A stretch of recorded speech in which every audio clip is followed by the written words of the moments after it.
রমজান মাসে দিন আইছে না, আমি কথাটা কইলে তো অনেকে গুছ হইবে না, যে রমজান মাসে দিন আইছে দেখবেন কিছু কিছু সুদগুর মানুষ আছে না, এই যে আসরের লগ লগ ইস্তার ফাটি কইরিয়া দেখবেন যে বইয়ে থাকিয়া তবজি একটা লইয়া 22 নাম্বা গন্তাছে গন্তাছে খেলা কইছে আপনারা রোজা থাকতেন, আপনারা রোজা কোনো কাম হইতো না, শুধু যদি না খায় খিদা লাগিয়ে কষ্ট করি না যায়, বুঝলেন? আপনারা যেটা খাইতেছেন এটা বালা খাইতে তো এটা তো আমরা আল্লাহ কইছে, কিন্তু কোরআনে কয় নম্বর আয়াত কইছে, এটা আমার জিনিসটা জানা নাই, বালা মুন্সি মৌলানার বুঝতে জানা নাই।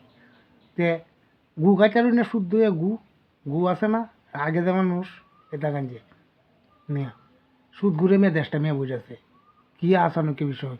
আল্লাহ কইছে যে সুদ খাইতো না 70 বার, আর এই শিয়ার খাইতো না একবার, অনেকবার যেটা না করছে এটা বারে না খায় না, যেটা 70 বার না করছে এটা কা। হ্যাঁ, কি দেশটা হইতাছে? আমি হাসা কথা কইলে তো আমার দোষ।